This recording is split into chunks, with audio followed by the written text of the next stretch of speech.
Hello, Night Nation. I'm Trey Strelka. Welcome into the Sons of UCF Live, joined by Adam Eden. Adam, 7 days from the start of the 2023 UCF football season. We've been counting down all summer. Now, single digits, just a week away. The fall calendar is here, Trace. We got men's soccer on right now. We got women's soccer on right now. We got 7 days till football going on. Volleyball starts tomorrow. It all comes at you in a frenzy. I'm super excited. It feels really close, really real. And I can't wait for all this goodness to get kicked off. Good to see you. Good to share the screen with you. I feel like something's missing. What happened to them? What's his name? What was his name? It was with us for a while. Mike? Yeah, no, the other guy. The other guy. Well, anyway, Adam, it's good to see you. What? Update? We got a UCF women's soccer goal, 1-0. 1-0. This is good. Men's soccer at the half, 1-1 at Clemson. Number 9 Clemson scored on a PK 25 seconds in, and then UCF nods it up just before the half on a goal from freshman Saku Heikkinen. That one may be tough. The Finland freshman scores. So women now up at Georgia, so that's good. We are off to a good start. Football just 7 days away, unless weather gets in the way. Have you seen some of these forecast models? They have something swirling. Trace, what does the Euro say? Tell me what the Euro says. Actually, the Euro is the dangerous one. GFS has this thing kind of, withering out. Euro getting a little dangerous. We'll see. Don't need that. We don't need that. We talked about this next topic a good bit on Around the Kingdom. You'll find that on the Sons of UCF YouTube channel. Gus Malzahn not available following the scrimmage last Saturday. Tuesday, we were expecting to speak with offensive coordinator Darren Hinshaw, and then we were told canceled. We got players, got Jason Johnson and Alec Collar, but no Darren Hinshaw. And then the Thursday media availability with defensive coordinator Addison Williams canceled. And no more media availabilities. They are locking in for Kent State. Clearly, they want to make sure this game plan is dialed in for the Kent State, I believe, Golden Flashes. Is that their nickname? Yeah, or whatever ESPN wants to call them. I guess this game's on FS1. How about that, by the way? All night during these soccer games, references. I'm going to have to get used to that. Have we had a golden night yet on either of these broadcasts? I haven't seen one. I have not seen one. Yeah, look, I mean, it would be great if Gus and the staff would offer us some commentary, but there's really two realities here. One, are they going to tell us anything that we really can use and understand? And two, maybe they're just really locked in. Maybe this is a focus time. They're really just kind of dialed in. I'm going to hope that that's the case and there's nothing more nefarious going on behind the scenes. Nefarious, strong word off the top of the show. Thank you. Earlier, one of the players we spoke with was tight end Alec Collar. He's on that Michael Colubiali 6-year plan. He talked about the Knights getting ready for opening night against Kent State. I think that for a lot of teams, it is like that, where you get closer to game week and then the pace starts picking up and people start practicing harder. But I think that Coach Malzahn has done a great job of keeping us focused even when we're in day 10 of camp. He's having us strain, pushing. Every single day he's telling us, hey, game one's coming up, we got to perform. Every game's a championship. So I think that our team as a whole, we've been performing that way all throughout camp. And, I mean, maybe we will pick it up to another level, but I think we've done a great job bringing energy every day. Bringing the energy every day. Knights in game plan mode now for Kent State. Practices Friday and Saturday. It's still TBD on the schedule for Sunday. Would anticipate that we get head coach Gus Malzahn on Monday. If you're in the media room there on Monday, Adam, what are you asking, Coach? I'm saying, Coach, you've got 4 days till game day. What do you like most about your team and what concerns you most? I may channel my inner Adam Eaton. During the media availability on Monday. Just quote me.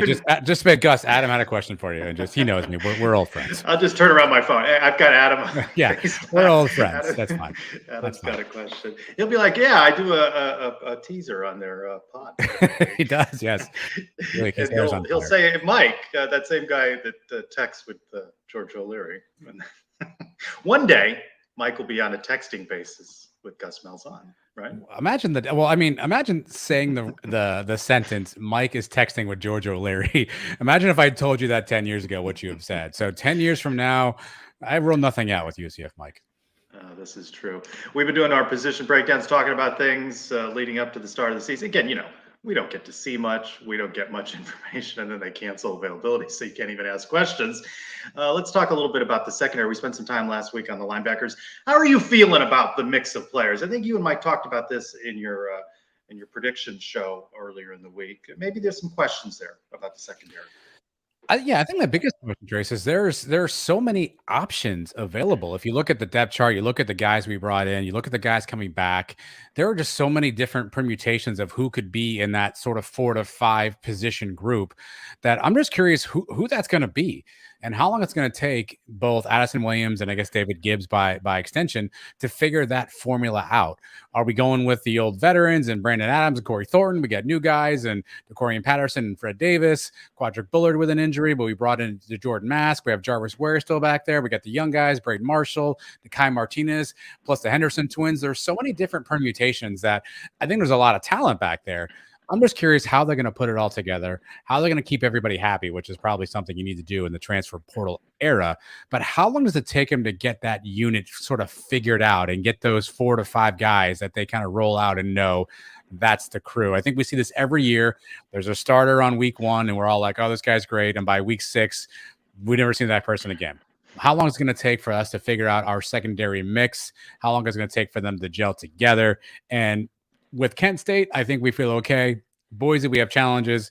Villanova, I think we feel okay, but we've got to figure that thing out really, really quickly this season because we have some games coming up in the Big 12 where, oh, by the way, they like to throw the football.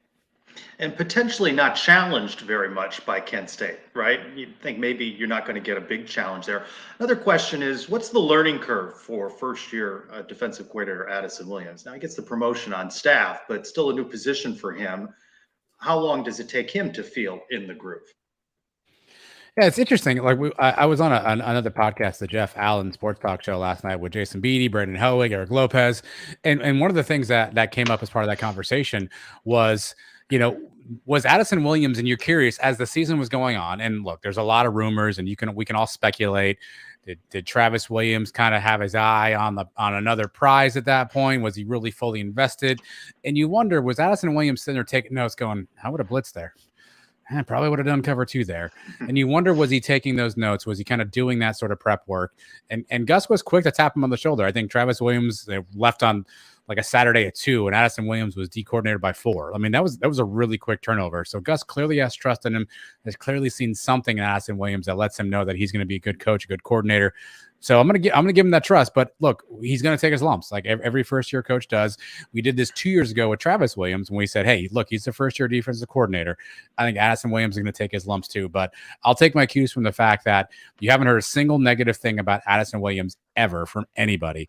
All the players that were at UCF last year, and anytime somebody gets a hangnail during the portal, your coordinator leaves is typically a situation where everyone hops in the portal. Nobody does outside of one person who had his own legal issues. And so that hopefully portends that Addison Williams is going to be able to keep this group together. Yes, he's going to learn on the fly. Yes, he's going to take his lumps, but I think the pedigree's there and the groundwork is there for him to be a really solid coach. Well, let's talk about this and more with our first guest of the evening. He is Chris Boyle. He reports on the nights for the Daytona Beach News Journal. Return guest on Suns Live. Chris, welcome back. How are you? Doing well.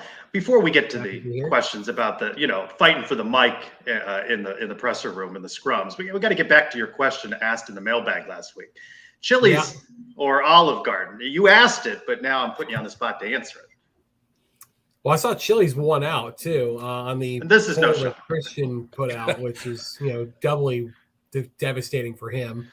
I prefer Chili's, but I'd say Olive Garden wins the appetizer round. Very good. Oh, is that just on breadsticks alone, Chris? Salad too, definitely salad. Does that the Italian get you? Yeah, I'm for it. I'm half Italian, so. Okay. I am going to be a little bit snobbish when it comes to Olive Garden. My mother is quite an accomplished Italian home cook. So, but I grew up, if I grew up wanting meatballs or I grew up wanting pasta, it was readily and, constantly available, as you can probably tell. Can you drop a pasta fagioli on? Do you have the accent with the hand? I like this. No, I'm not going to disgrace the Italian people with an accent, but I'm happy to do the hand signal. Fair enough. This is what people tune in for right here. These That's right. hard-hitting conversations. Besides our uncertainty about what we're going to see from John Rice Plumlee, right? That seems to be on everybody's mind. What's a question that you have about what you're going to see from the offense as the season gets underway in just a week? I mean, obviously, I think how frequently they want to go downfield. Like, is this going to be just a keep them honest type of situation where you want to run the ball consistently? It's kind of what Hinshaw's alluded to. They want to still be a team that leans heavily on the run game and just try to keep them, honest over the top, or whether they try to become more balanced, or whether they try to, add different wrinkles throughout the season. I think that's something that I'm going to be keeping my eye on. They definitely have guys that can win 50-50 balls. Javon Baker certainly, comes to mind immediately. Corey Gamage has really impressive size, having seen him in up close in person. I don't think it's going to take him too long to get up and running. So I think there's the option to do it. The other question offensively is the starting combination of the offensive line. They still had camp battles at center and right tackle all through the last few weeks. So whoever wins those two battles, can they get up to speed, and can it take a shorter amount of time for that unit to really kind of be cohesive to allow some of those other things to happen? Chris, we've heard all off season, all camp, that John Rice Plumlee has quote unquote made a night and day difference. Everybody who steps in front of a microphone says that he's absolutely improved from last season. What do you make of that? What do you take of that, in that you haven't seen anything from JRP outside of him faking throws and giving handoffs? What do you make of what you're hearing from the team and the coaches about JRP? I mean, they're confident. I think the more interesting things that I've, in the conversations we've had with Hinshaw and with other coaches has been, the footwork. I think is really the footwork and the presence downfield are the two things that he's, the Hinshaw in particular has kind of talked about, fixing those mechanics, keeping the eyes downfield, in the pocket too, not just on the run. It's making sure he's aware of what's going on around him when he drops back to throw, and not stepping up into a pass rusher. So understanding those things, and then getting the body adjusted to throw the ball accurately, whether it's at the intermediate or deep range, those are more interesting to me than just the idea of him being night and day different. I think, the proof is going to come in the pudding. He struggled against Power 5 teams last year. There's no other way to say it. He averaged less than 150 passing yards a game, was threw no touchdowns and 3 interceptions against the three Power 5 opponents they played. So until we see it actually happen against the upper echelon competition, there's going to be a healthy degree of skepticism. Well, Chris, a quarterback's best friend is a running game, and obviously UCF has no shortage of running backs they can turn to. Who do you expect to break out of that running game? Obviously, RJ Harvey is probably the lead back. You bring in a DeMarcus Bowman, who's got some really eye-popping speed. Johnny Richards has been there. We've heard a lot about Mark Anthony Richards in scrimmages and press conferences. Jordan McDonald is a large human being. How do you think UCF will separate and break out that running back room? I'd still lean Harvey. I think he's probably the most complete player of those of that 5 that you kind of mentioned. I'm really intrigued to see how much DeMarcus Bowman gets an opportunity early. I think he's got truly unique speed. I mean, you saw it in the 40-yard dash they ran in the spring game. He outran Johnny Richardson, who, he's quite a bit bigger than. So that ability to run away from guys, I think, is something that Harvey didn't have at the very top end last year. He had some long runs, but did get tracked down a couple times near the goal line. I think the Cincinnati game kind of comes to mind, if I remember correctly. And whereas Bowman, if you give Bowman a lane, he is going to run through the tunnel like Bo Jackson. I mean, he's got that kind of speed. Earlier, you mentioned a position battle. The one we've been talking about the most is at center. Some options for the Knights. No announcement, of course, on the starting roles, but we had opportunity to speak with the transfer Drake Metcalf last week at that media day. He does not lack for confidence, does he? Doesn't lack for content either. No. That was 16 solid minutes, Trace. Yeah. Yeah. What do you make of that battle? It feels like the Knights are well positioned, no matter how it shakes out. I mean, yeah, they're kind of spoiled for choices, right? I mean, Metcalf was a top 10 player at the position coming out of high school. and is a player that just hasn't really got the opportunity to be an every down player. Whereas Bullish Schmidt is kind of the other way around, was more of an under the radar prospect, but made the most of his time at Fresno State and was an all Mountain West selection. And then Caden Kittler was one of the few offensive linemen out of the high school ranks that they took in these first two classes. So there's certainly a comfort in having him on board and doing a progression, seeing him progress from his freshman year to his redshirt freshman year. Eventually, I do think that we will see him play a bit more this year as it goes on. I kind of tend to think that Metcalf has positioned himself pretty well, maybe better than I expected, considering that Schmidt had, the full spring to work with the first team. And before I move into another question, would you like to respond to Robert? Should we pause here while you? Let me see if I can get her all the way around. Hang on. I gotta make sure I don't get my feet tangled in the cords. Oh no! That's one. That's one. That's like $20 right there. 3. This is not fast. I'll also make sure. No, it's not speed. This is a disaster. It's just accomplishment It is. at this point. There's a hamper to my left, and there's like about a foot worth of knee room. Some just fell over. You can find Chris at the Daytona Beach News Journal at Chris Boyle DBNJ for hard hitting extensive content. That was not fast. I don't know fast. I have no speed. That's like $50. I think that's $50 worth right there. Thank you for being a good sport on that. All right. I seriously, I have about 4 inches worth of knee room from where I'm sitting right now. And there's a child's hamper right behind me that was getting caught in the seat. So. You've been a good sport about this. All right. Offensive line versus defensive line for UCF. Which do you have more confidence in going into this season? Defensive line. I think that's a really deep group. To me, it's the best position group on the roster. I think you've got depth. I think you've got high-end talent.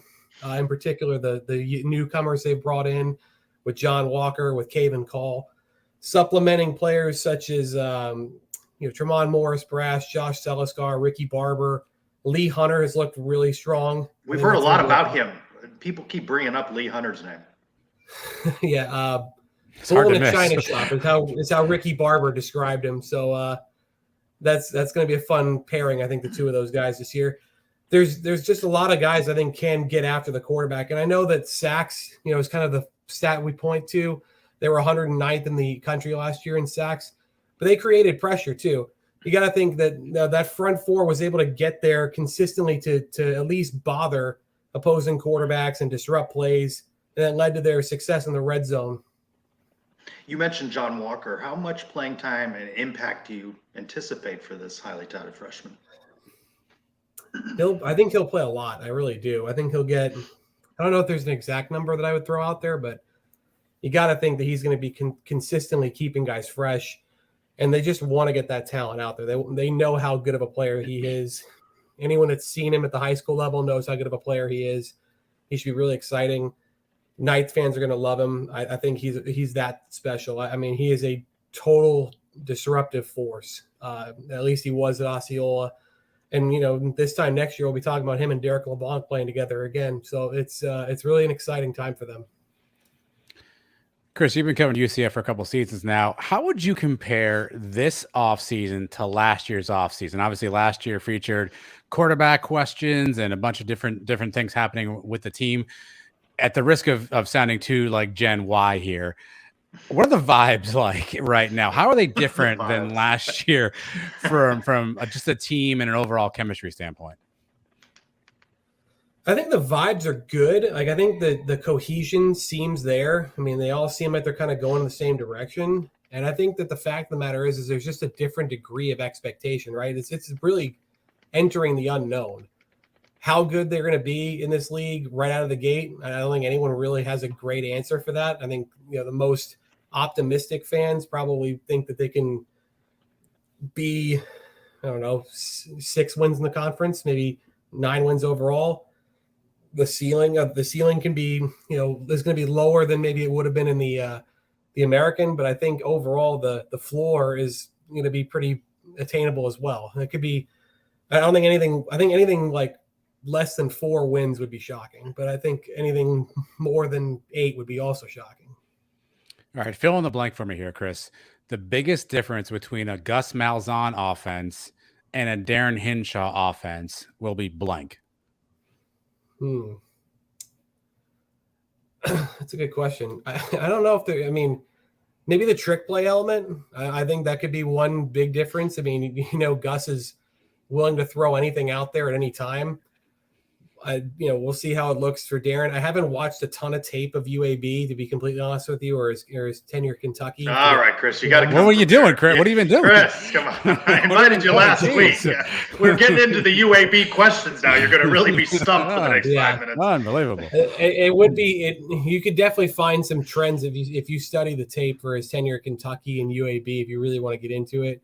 But I think the trick play element and kind of the Gus, there's signature Gus things, right? Like, if you want to get JP going here in a few minutes, just ask him about the Bowser play call where they threw it to JRP last year. If you really want to get him on a tangent for about 10 minutes. You can hang around and that's a head scratcher. Tee him up with fair. that one. Right there. We were talking about new defensive coordinator Addison Williams before you came on. What do you think the learning curve is for him? I mean, you hear high praise from fellow coaches, certainly from players. They like him. What do you expect from him? It doesn't feel like it's going to be that big. I mean, it helps that he's got everybody around him with the exception of Travis, right? I mean, they've got the same edge coach, the same defensive tackles coach. He's still got Gibbs with him. Ernie Sims is somebody that's obviously vetted in or vetted in, has become a trusted member of that staff. And they're going to play a different style. But by the way, it sounds at linebacker, they're going to come downhill a bit more as opposed to being reactive. So I don't think there's going to be a ton of difference as far as that's concerned, just because the players are going to be familiar with their position coaches, and the unit as a whole shouldn't look a lot different. The scheme's not changing. It's still a 4-2-5. Maybe the types of calls, the aggressiveness seems to be something that sounds like it's going to be a bit higher end. So whether that's blitzing, whether that's, jumping any routes or, changing anything in the philosophy, that's still to be determined. But I don't think there's going to be a huge amount of change between defensive looks. Chris, can they at least turn their head around when the ball is being thrown? Can we at least get that out of them, you think? That's like the number one common thing you see with defensive backs everywhere now. And I've always hated it because it feels like you reward a quarterback for underthrowing a pass by 10 yards. Like anytime that the ball is a 50-50 ball, if it's underthrown and the receiver tries to come back to it and the defensive back just, happens to be existing without finding the football, immediately it's a flag. You keep a close eye on recruiting. What do you make of the summer of booms from Coach Malzahn and his staff? And do you think they can hold the majority of these guys to early signing day in December? It's impressive. They got on a roll right into July. The Atlanta contingent, I think, is very strong for them, that they were able to get the guys they wanted at the top of the board. They got their top center. They got their top tight end. They got their top defensive back. Certainly one of their best defensive back targets in Jacob Good. They got their top running back, and they got a second running back that was kind of I wouldn't say a bonus, but with Cam Martin's ties to Texas. I don't know if Frankie Arthur commits here without maybe a pre-existing relationship, or at the very least kind of a familiarity with somebody who's been there and done it in the state of Texas. And so I think it's been really impressive. I would say that most of the guys seem pretty solid, a lot of local targets, a lot of guys they've already had flip once. I think there's only a handful of guys that could see that maybe if things change, if situations change, they may end up, going elsewhere. But I think for the most part, they're going to keep a good number of these kids. You've done a series of articles about UCF's opponents in the Big 12, really good articles. Besides Oklahoma, what do you think is the most challenging game, and why is that Texas Tech on the road? I'm bullish on Texas Tech. I really am. Who is it? I figured you were going to ask me about them, so I did pull it up to remember what I wrote. Now you do the homework. The UAB homework. The UAB homework didn't get done. So here's what I like about Texas Tech. They finished the year really well. They swept Texas and Oklahoma last year. They beat Ole Miss pretty convincingly in the bowl game, which, again, I know bowl games, motivation, SEC.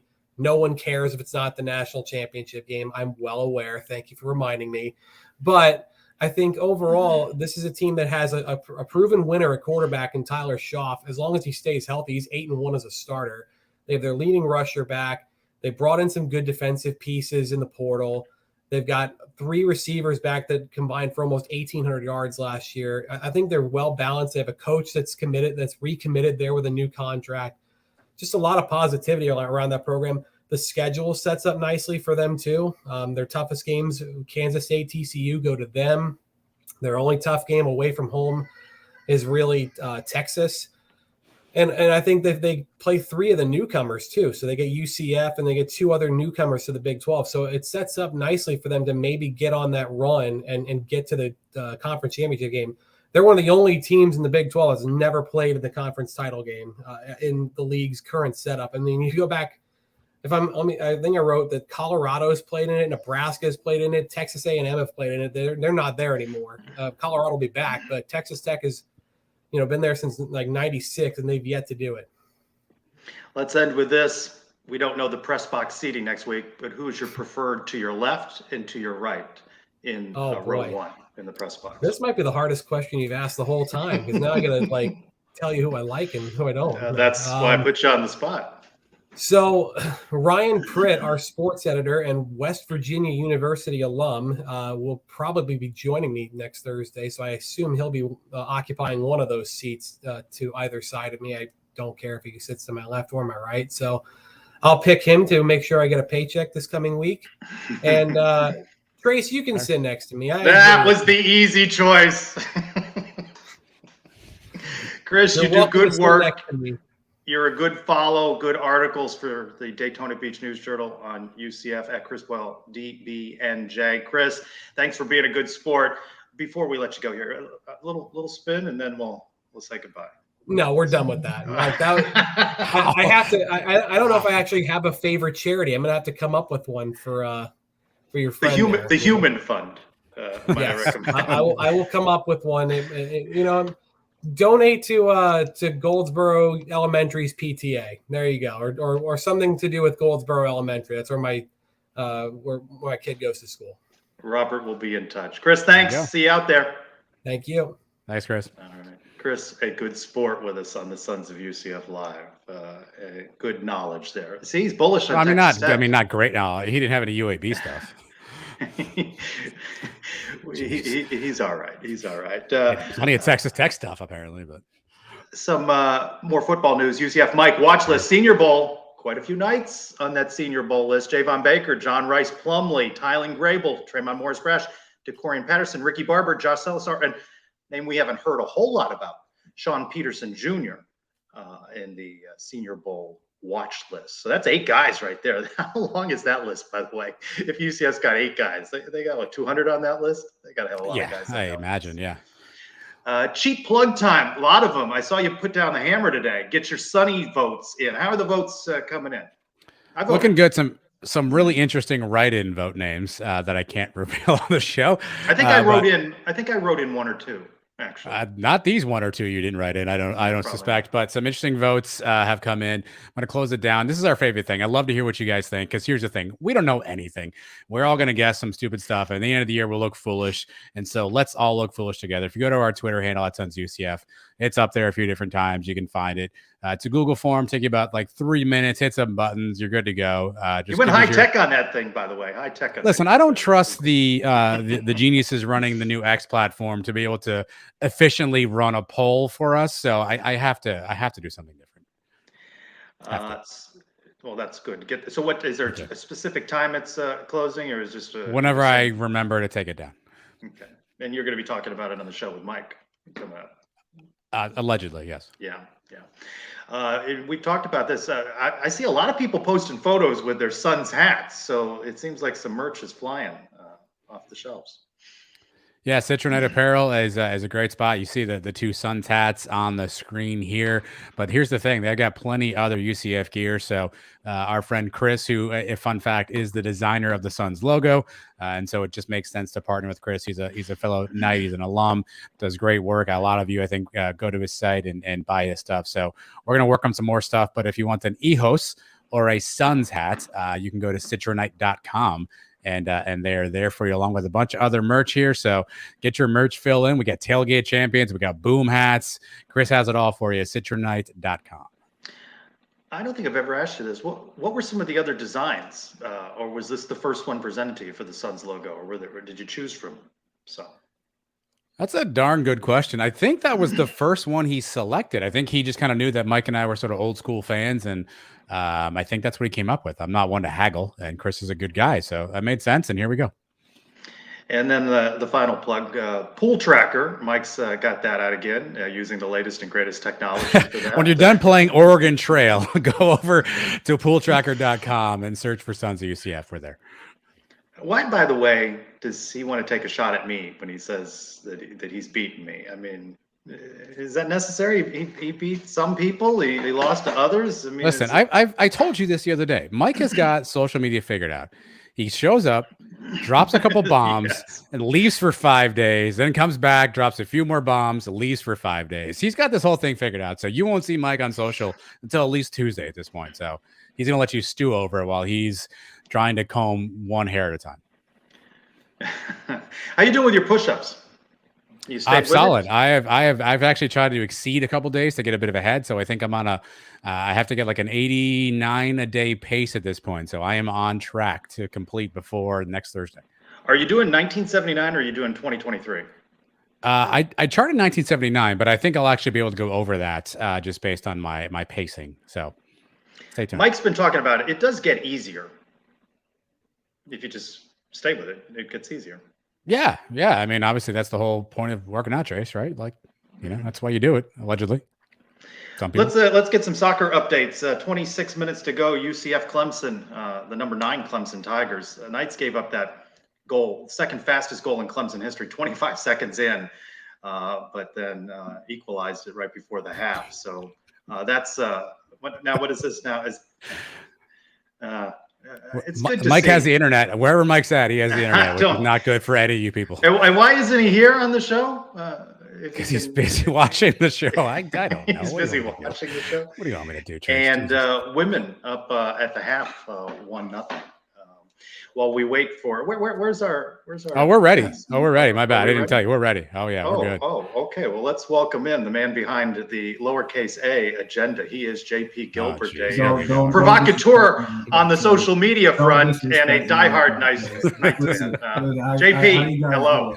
Comrades, how you guys doing? Listen, first of all, I wanted to say you guys look phenomenal. You guys look happy and healthy. And Trace comes on here. The first thing he does is mock the agenda. We're not going to do that, Trace. We're not going to do that tonight. We've been having fans come on in this half-hour point of the show. You are one of the ones that I wanted to bring in. This is a big Adam device here. Fill in the blank.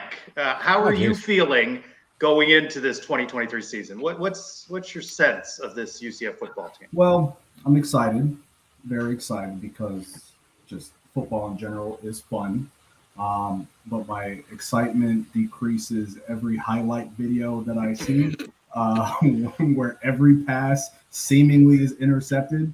So I'm excited, but it kills me on the inside every time I watch one of our camp highlight videos. Let's talk a little bit about quarterback John Rice Plumlee. You dissect and pick apart every one of his throws. You're hearing good things. Maybe some of the video clips that you're saying you're not as encouraged by, but you would anticipate progress year over year for him. But will that be enough and maybe a more competitive conference for the Knights? I think best case scenario, you see Jordan Travis at FSU, who I think he was going to be switched over to wide receiver, and he went to quarterback, and he developed and got better. So I think best case scenario for Plumlee is that track, but we'll see. I'm an evidence-based guy, so I'm gonna wait and see.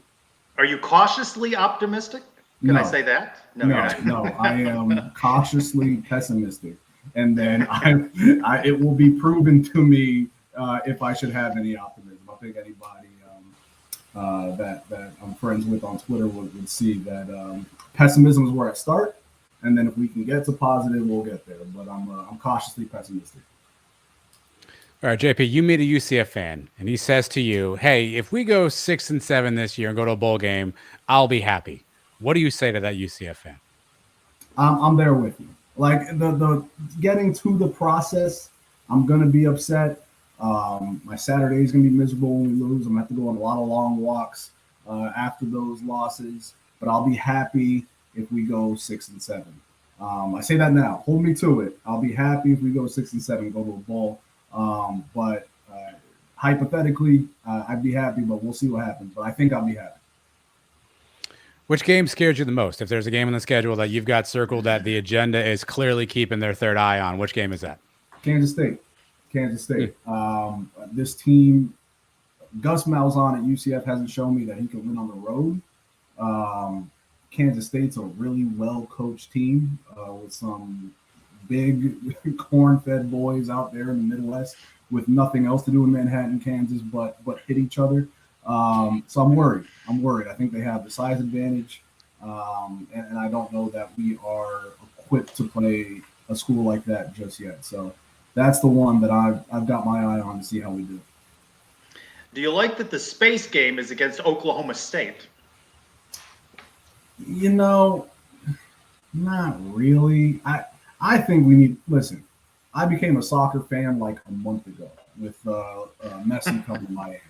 And as soon as he comes to the team, we're playing for a championship. Evidently, there's another championship we're playing for. I think we need to make more trophy games, okay? Houston's right there. I heard Mike say it on the podcast. Put the space game on the road, make it a trophy game, make it a space game. So I'd like to see more consistency with that, but make it a trophy game. I think we need to make it a trophy game. Just to deviate from football for a little bit, you're a close follower of UCF women's basketball. How do you break down what Coach Messer has done in the offseason? It's a great question, Trace. That's part of the agenda, right? I mean, women's basketball, there's a big push on women's basketball as part of this agenda. Coach Messer, I hope you're watching, and if you're not, I hope someone shares this with her. I've got two young girls. One, the 4-year-old is in the 97th percentile of height. The 6-month-old is in the 90th percentile of height. Coach Messer, please contact me. Two future Citronauts. I think they're what you're looking for. All right, well, let me get this out of the way right quick. I am a JP Gilbert fan. You don't need me to defend you, though. You stand on your own, too. I got that. But here's what I want to know. What's some one misconception people have about JP Gilbert? What's one thing that you think that the Twitter world thinks about JP Gilbert? Because I think I get you. I understand where you're at. You're a passionate fan. You want to win as much as everybody else. What's one misconception about JP Gilbert? I think people think that this is a bit, right? Like, and This to an extent, this is really to you. an extent, I think it's you got to play up for you want to be entertaining for the people, but I truly hold all the opinions that I share. I'm not sharing an opinion that I don't believe in my heart. So people might think, oh, he's putting on, it's a fake opinion. Let me tell you, every opinion you see me share is an opinion that I actually feel about the state of UCF or anything for that matter. Is there one specific, and the agenda is vast, it's superfluous at times. Is there one specific opinion that you put out there? Words tonight from Adam Thank Eaton. you. Jeez. No, I went to UCF. Is there one specific opinion you put out there that you were surprised at the backlash you got in return? Is there one that you put out there and you're like, yeah, this one's going to hit, and all of a sudden people just came after you? That's a great question. All right. I got once I said that the volleyball team should be renamed McKenna Melville and some other student athletes. Because I'm watching her and she looks like an alien flying across the court. And I'm seeing some other people that are getting diplomas. And the Twitter backlash that I got was the likes that we've never seen. I had volleyball parents coming at me. So I thought, I didn't realize we had that many volleyball fans. So that was the backlash that I was surprised that I had, I think, staffers reaching out to it. So that went sideways. But Todd Dagenais left. He was so mad. He was so mad at you. He left.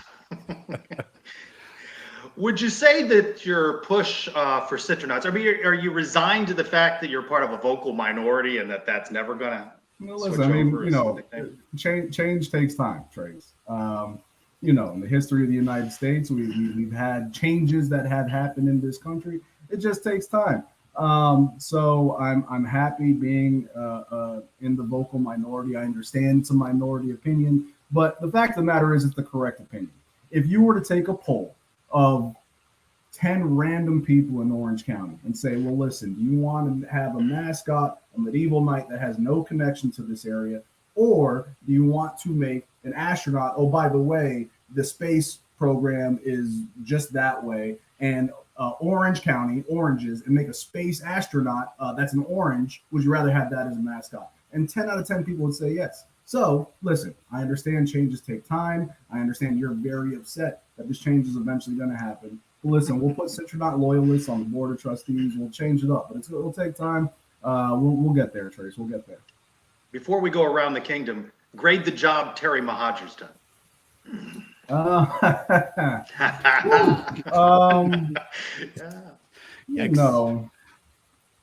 What? I think he's brought in more shareholders, right? That he's got to bring in the money. I'd say a solid C. Solid C. Wow. All right, hang with us. We're going to get through some C minus. Well, I got one more. I got one more. Around the kingdom. I got that. JP, I got to know if you'll tell me the secrets. Sure. You are, and I know that you don't allow everyone into this this orb of your life. You are a fantastic Twitter follower.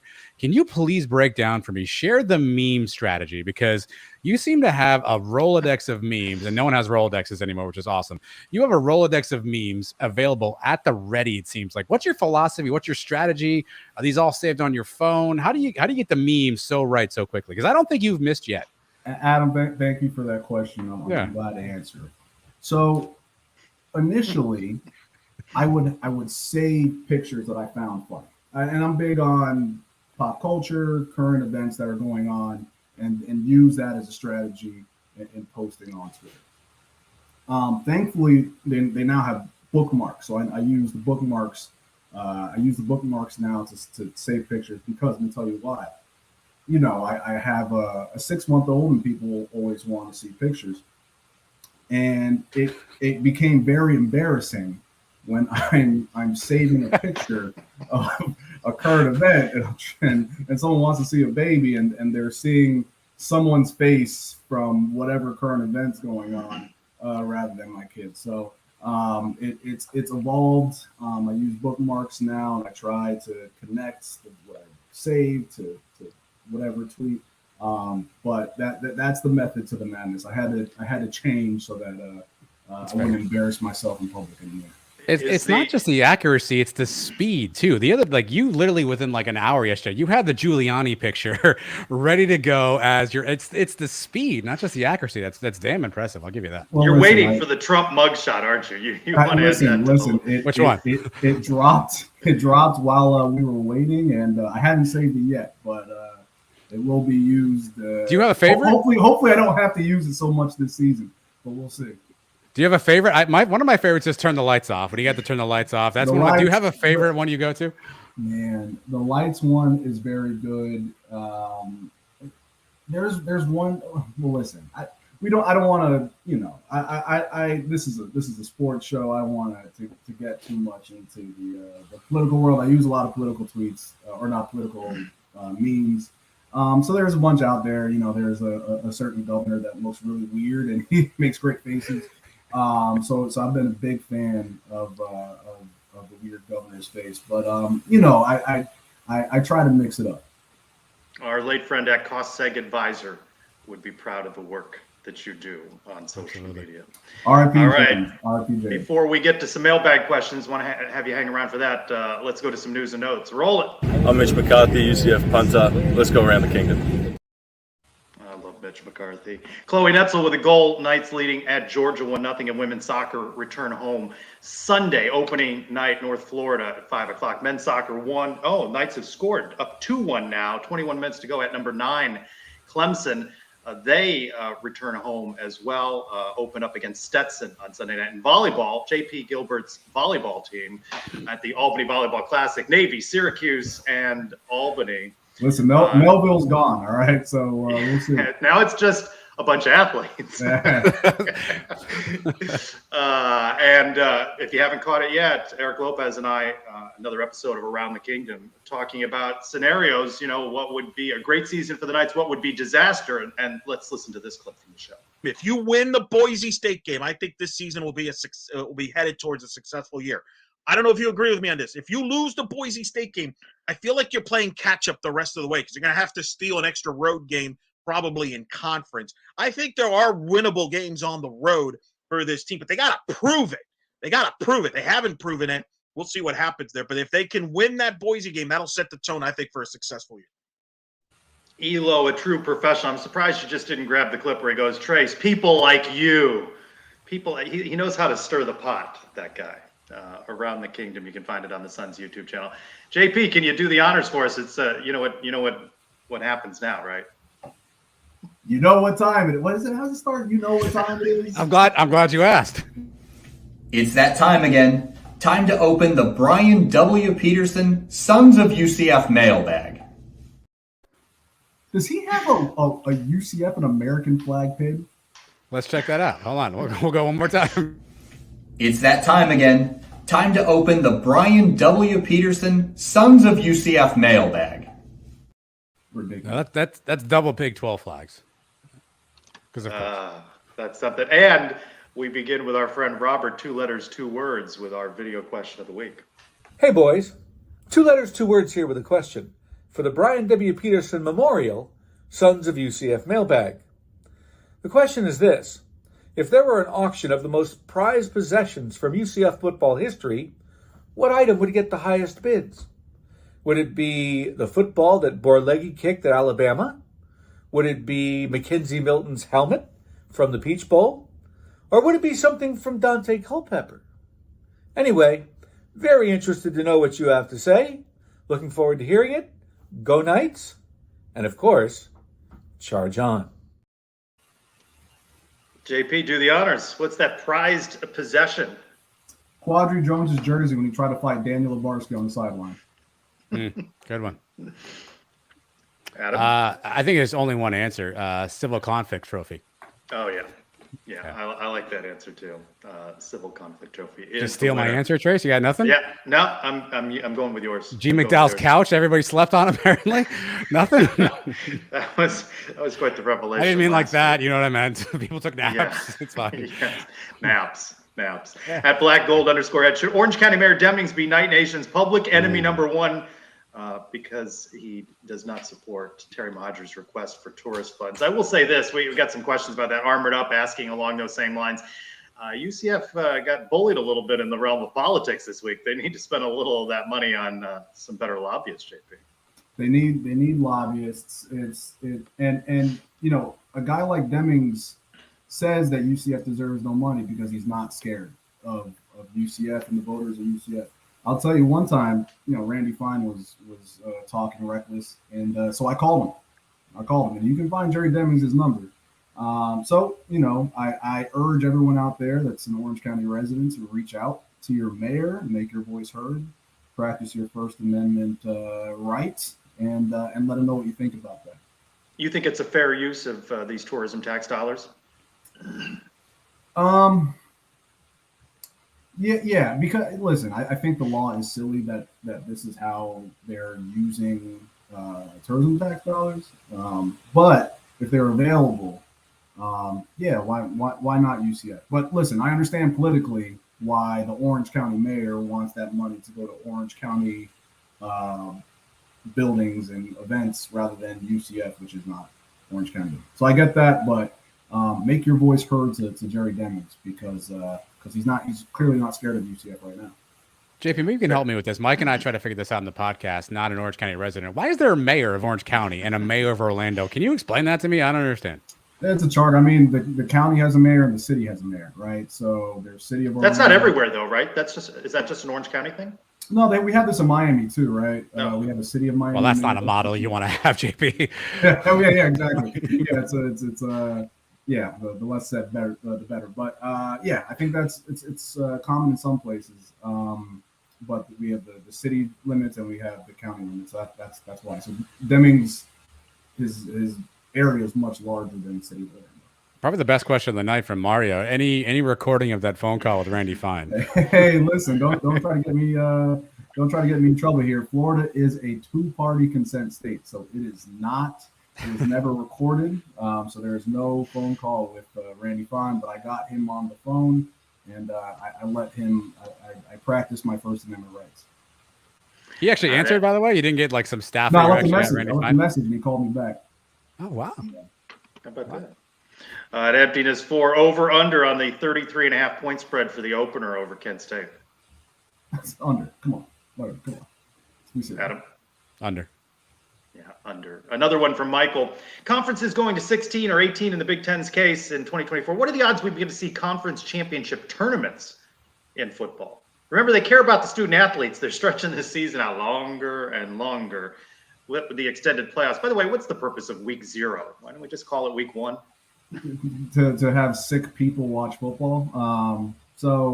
Yeah, that's a great question. I don't know, but I'll have to get into it. If it makes money, maybe we'll see it down the road. I don't know that they figured out the money situation of it yet. So, but if there's money to be made, you can assure that we'll see more games being played.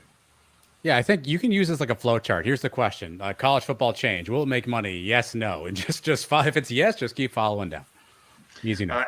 Grahala is Debbie. Which new transfer player are you most looking forward to seeing in action this season? And let's go off the board with this. I know she's asking about football. Which men's basketball transfer all of them? That's Trace. Are you most looking forward to seeing? Do you like the new Lithuanian? Listen. I'm all in on our European brothers. Listen. What's your over/under on men's basketball conference wins? 18 games scheduled, 9 at home. 0.5. I'm taking the under. No, seriously. Over/under wins, conference wins. Conference. I said 0.5, and I'm taking the under. Okay, you can't get 0.5. You can't get a 0.5. Men's take the under. That's 0, Trace. The sooner everybody realizes the UCF men's basketball program is a money laundering operation, the easier your life gets. It's solely and now, especially now, because we're going to get conference credits from all the Big 12 teams going to the tournament. We're going to just bring in the money. Don't worry about it. Leave Johnny there. Nice guy. He's spending apparently all of his time in Europe now, bringing some professionals over. All good by me. Bring them in. It's a money laundering app. They beat the Venetian Ballers, JP. The who now? Yeah, the Lithuanian school children over there. Yeah, yeah. Listen, we really took it to the 11-year-olds. But listen, it's as long as the money laundering goes to my women's basketball program, I'm good. Adam, which transfer player are you most looking forward to seeing? Football. DeMarcus Bowman. Yeah, I think he seems fast. I like that. Brian W. Peterson, which game on the schedule, JP, are you least looking forward to and why? Villanova. I don't know why we schedule FCS games anymore. Adam? I'm going to go Boise State because I think if we had known we were in the Big 12 this year, we would not have scheduled Boise State. So this feels like the game that just kind of caught us by surprise. And if we're not ready, as Eric Lopez told us, we could lose this one. So I'm going to say Boise State because I'd love a nice little cupcake right here in week 2. I think they're going to struggle at Kansas State. That one's, to me, a difficult one for them on the road. At Gold Rush 97, what's your favorite uniform combination of all time, JP? I like the 2018 Peach Bowl uniform. I think those were great, but allow me to rant really quick. I've seen a lot of people pretend to like these new uniforms we got, the night mode and light mode. I call them practice mode. Those jerseys are garbage. those jerseys are garbage, and I'm tired of pretending that people think they're good. There's no design on them. You can't see the patch on the side. Garbage. You guys had the uniform podcast. I actually really like those guys. The Pegasus podcast. That's what they're known as. Well, they're also known as the Mikey Keene podcast. Well, listen, let's not slander Mikey Keene here. Those actually started last year, but they pretend to like these new practice mode uniforms. They are garbage. Space uniform last year, terrible. Like, let's make some. I don't want anybody to lose their job, but I'm just saying, let's make some changes on how these uniforms look. Terrible. Do you want pewter to come back? Yeah, why not? Pewter, anthracite, the school colors of my Citronauts. Yes. Adam, favorite combo? It's tough to follow JP Gilbert with every question here. I'm gonna go with the 2019 FAU combo, which was the pewter. It was like the white pewter pants at FAU when the late Otis Anderson took somebody's ankles. That's my favorite uniform. It's just, for me, it's got to be black and gold. Black and gold. Stick to basics. Okay, stick to basics. At the Dr. Drew.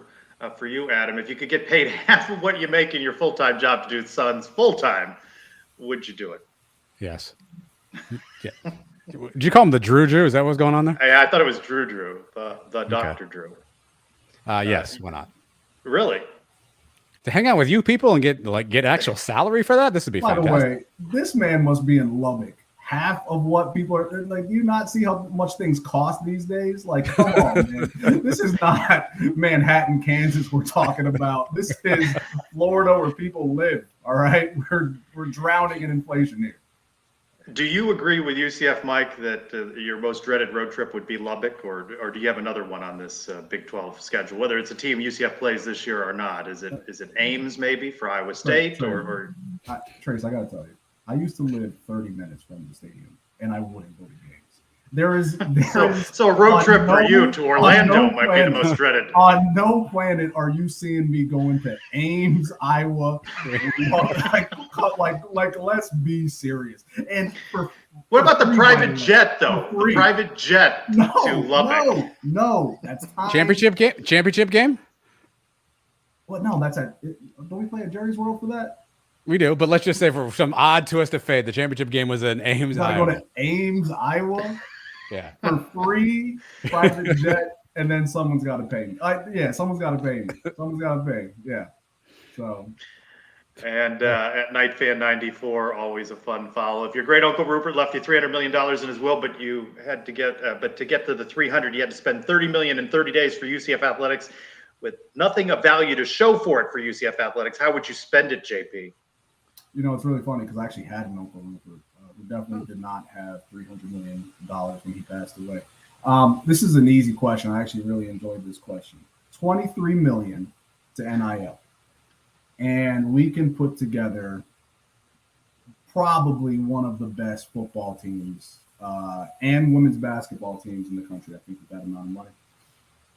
The $7 million remaining goes to, we got some really great recruiters on staff, to paying them the highest, to make them the highest paid position coaches in the country, allow them to continue recruiting. So we get our roster, we pay our recruiters, and that money goes to our great women's basketball program as well. Are you extending Gus Malzahn, and for how much?